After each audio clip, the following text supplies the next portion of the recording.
आज दिनांक 1 फेब्रुवारी 2025 रोजी राष्ट्रवादी जिल्हा कार्यालयात आमचे नेते सांगली शहर जिल्हा अध्यक्ष माननीय पद्माकर जगदाळे सर यांच्या अध्यक्षतेखाली व हस्ते आणि असंघटित कामगार सेलचे पश्चिम महाराष्ट्र कार्याध्यक्ष माननीय मनोहर माळे साहेब, उपाध्यक्ष अनिल भोसले साहेब आणि सांगली शहर जिल्हा अध्यक्ष माननीय मुझफ्फर सनदी यांच्या उपस्थितीत पश्चिम महाराष्ट्र व सांगली शहर जिल्हा यांच्या विविध निवडी करण्यात आल्या।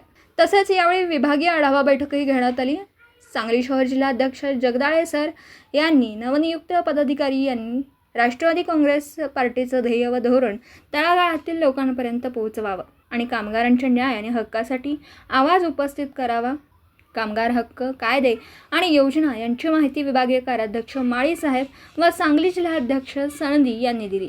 यावेळी जयश्रीताई पाटील, सुहास बेलकर, महेशदादा साळुंखे, दीपकदादा मगदूम, तौहिदभाई शेख, दादासाहेब कोळेकर, अजय गव्हाणे, आदर्श पाटील आदी उपस्थित होते। स्वागत सांगली शहर जिल्हा अध्यक्ष माननीय मुझफ्फर सनदी यांनी केलं, तर आभार विभागीय कार्याध्यक्ष माननीय मनोहर माळी यांनी मानले। दिवसभरातील घडामोडींचा आढावा घेण्यासाठी पाहत रहा N24 मराठी न्यूज चॅनल।